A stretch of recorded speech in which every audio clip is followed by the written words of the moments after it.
Hello, everyone, and welcome back to another episode here on Swish City, where we're doing our power rankings. We've been looking at each team leading up to the season, ranking them on their additions, subtractions, players they kept, looking at players that I think are going to step up and fit well, players that I don't think necessarily fit in right or might need to be traded, and overall my record prediction for each team.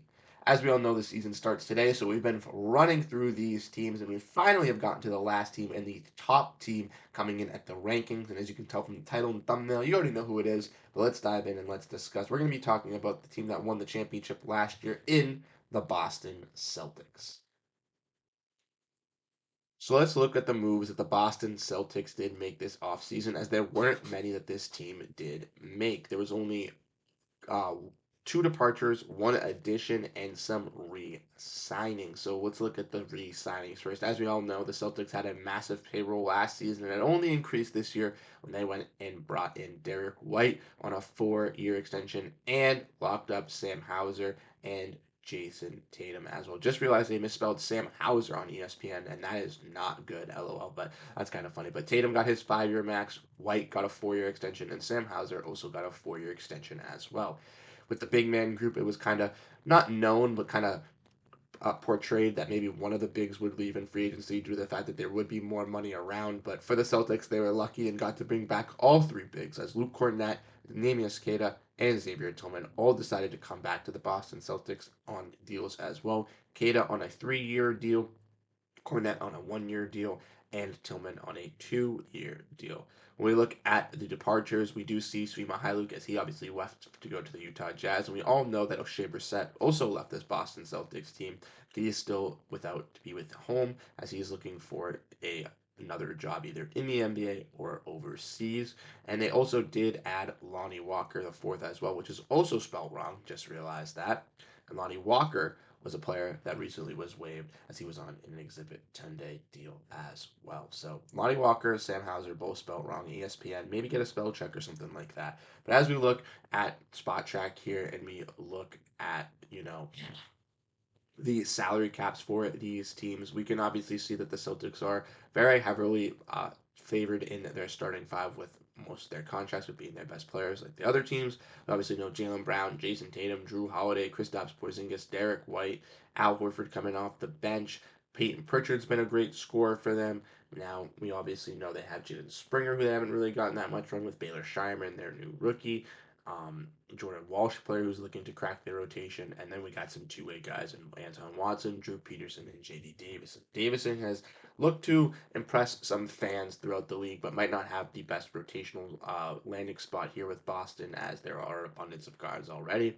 Peterson has looked good as well as a catch and shoot shooter, and Watson looks like he could be a piece that can grow within the Celtics team. I expect all of them to play with the G League affiliate in Maine.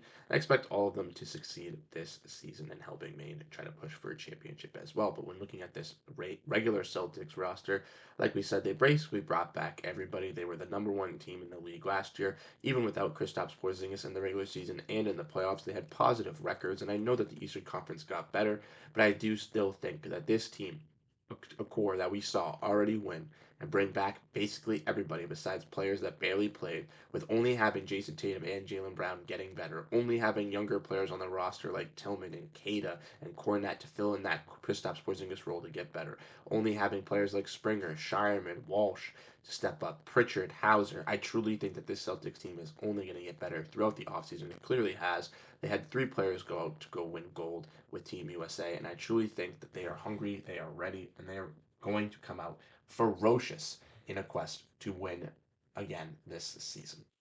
So now that we looked at those additions and subtractions, let's look at some players that I think fit in well with this Celtics team, and ultimately some players that I don't necessarily think fit the best. So first player we're going to be discussing and talking about is new big Xavier Tillman. And like I mentioned, he was acquired last season at the trade deadline, halfway through the year from Memphis, when Memphis didn't want to give him his 5th year on his extension. He was then viewed as a tradable asset. Well, the Celtics went in on Tillman as they viewed him as another switchable big who they felt could unlock his three-point shot, and they were right on that. Tillman has showcased with the Celtics that he can be that Al Horford replacement or mirror model, where he can basically learn to be a switchable big and fill in that role with Al Horford getting older, but also learning that three-point shot and being a stretch big as well has clearly helped them. We saw that three ball get better and better as he's inserted himself into Boston. As we've seen through the preseason, he's already looking pretty solid from 3 point range already. Where in the first 3 games he was shooting 50% from 3 point range. Just goes to show you, and just goes to add to the fact that Xavier Tillman is around bigs like Horford and Kristaps Porzingis that can shoot, unlike bigs like Jaren Jackson and Steven Adams that cannot. He can actually learn something from those players and actually develop some skill sets that he maybe wasn't the greatest in Memphis. Ultimately, Tillman, I think, is going to have a big time role here, specifically with Kristaps dealing with this injury going into the season. We all know he's going to be out at least until December, maybe even into January. So players like Tillman, Kata, and Cornette are going to have to step up, and we'll have to see that tonight when the Celtics take on the Knicks. Who's going to start in that spot? Will it be Horford? Will it be one of these guys? And Horford, if Horford does start, who's the first one off the bench, and who's really taking up those minutes? I think that's something that all Celtics fans are going to be keeping an eye on, depending on the matchup throughout the season. And it's something to watch for with Xavier Tillman because he's on a veteran minimum contract. So if he goes out and performs and showcases his skill set to be very, very good, to be one of the better backup bigs in the league, fans around the league are going to view this as a steal of a contract for the Boston Celtics. And another player I want to talk about that I don't think that gets much love from the Celtics team is Sam Hauser, which, like I said, apparently got his name spelled wrong when we were breaking down this, but that's hilarious. Anyways, Sam Hauser ensured himself a 4 year extension this summer, and it was well deserved, as the wing shooter provided some ample 3-and-D wingness that was needed with a team that kind of lacked it besides Jaylen Brown and Jason Tatum kind of being there. With Hauser, he showcased that he could be that microwave scorer off the bench where I thought Pritchard was going to be last year, but Hauser kind of took over that role in the first half of the year, where he provided himself to be one of the best 3 point shooters in the first half of the NBA calendar season last year. Hauser also showcased his skills on the defensive side, where people thought he was just a catch and shoot scorer. They were wrong, as he showcased throughout the season and in the playoffs that he was a ample defender both at the perimeter, but even at the rack, where he could get blocks and be able to switch on to bigger guys and help out the Celtics when they needed him. It's not like teams could use Sam Hauser as a defensive liability and just go out and attack him to win the game. Sam Hauser could hold his own to a certain degree, and the guys would help out on coverage defense to be able to stagger and be able to add to effect onto Sam Hauser's defender to make it a little bit easier. Now, ultimately, for Sam Hauser, I see him, like I said, last season with Peyton Pritchard, really getting that mojo down and kind of feeling that rhythm with Luke Cornett. And I really think he's going to continue to grow to be that in that role. Like we all know, Sam Hauser's going to be coming off this bench as a 3-and-D scorer, and he's that main 3-and-D scorer, like I said, with this team. The Celtics kind of had Brissett, kind of had Stevens last year, but none of them were really great at 3 point shooting. This year, the team has Jordan Walsh, who has showcased his skill set through the preseason to be a better 3 point shooter than Summer League and better than players in Lamar Stevens and Brissett, to where I think he could have a little bit of a role playing those Brissett minutes and kind of maybe even creeping into Sam Hauser's minutes if he has a bad game. But ultimately, I do believe that Sam Hauser will be able to let up the offense and be able to destroy. We saw in the later half of the season as well with Sam Hauser playing against teams like Washington and Portland and Chicago, where he would just go off for career high after career high after career high. And that's just something that you would love to see again. We would know that Sam Hauser can do it, and there's going to be games where the Celtics play through him as the number one option. But ultimately, Sam Hauser has that confidence, he has that trigger, and we saw throughout the playoffs and through the regular season, he can hit it on a consistent basis from 3 point range while also being a good defender. And I only see that growing and increasing in the Celtic system this year. So when talking about players I dislike or players I'm not the biggest fan of with this Boston Celtics team, as you can obviously tell from the background, I am a Boston Celtics fan. So I love basically everybody on this team. There's no one that I dislike. I think everybody deserves a role. I think everybody could find a role. I think everyone could really fit in with this squad. Brad Stevens has done a fantastic job in building this roster around Jason Tatum and Jaylen Brown to find those holes and find those needs to where players just need to simply step up and be able to make that impact in which they're required to do. And if they do, the game gets won. And one of these players I think can make that impact for the Celtics team. It's just that his role might not be there yet for him. And a lot of Celtics fans might not be believing in him. I'm believing in him. I know the front office believes in him. And I want to talk about a player in Jaden Springer. So like I said, Jaden Springer is a player who's had a lot of discussion over the last couple of weeks as, like we mentioned, Lonnie Walker was on this team on an Exhibit 10-day deal, and him and Springer were kind of competing for that backup guard spot to play the two role. And a lot of people were very high on Lonnie Walker, obviously, as they seen him play in the NBA. They know he's an NBA ready player. To see him on an Exhibit 10 and to see an open roster spot and to see Jaden Springer, who doesn't get that much playing time, fans were outraged, saying, why not just trade Jaden Springer? Just sign Lonnie Walker. It's cheaper. We need Lonnie. We need Lonnie. And unfortunately, for those fans, Lonnie Walker was waived, and he could still go to Maine. He could still find his way to the Celtics roster, but just not in immediate faction. And I think Springer is a little bit of a question here with this team because some people just don't want to believe in him. Some people don't want to give him that opportunity. And I'm in the boat that he deserves that opportunity, but realistically, where is he going to find it?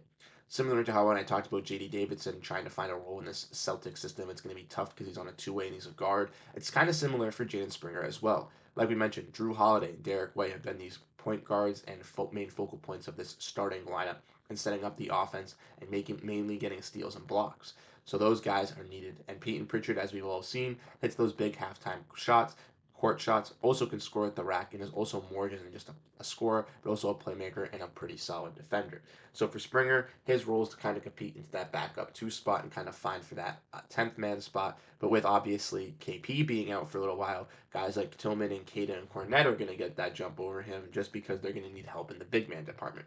Ultimately, it leaves Springer in kind of a weird question mark state in the Celtics, where he's obviously too good to be playing in the G League and deserves to get ample time to see growth, but with this team doesn't have that opportunity.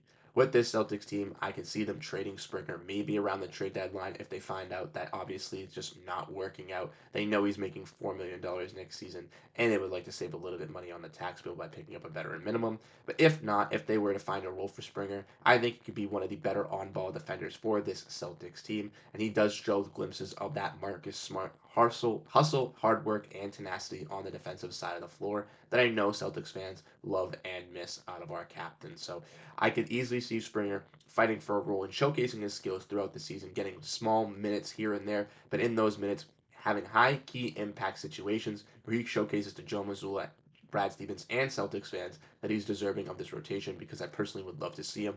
Ultimately, I think he just has the toughest road to getting some minutes. So now we have broken that down. Let's look at the record prediction. And like I said, they were going to be a little bit wonky, but with the Celtics one, I feel confident, and I did not grab it, unfortunately. 62-20 for my Boston Celtics, one game ahead of the Oklahoma City Thunder. That's right, ladies and gentlemen. That's where I'm going to have them coming in.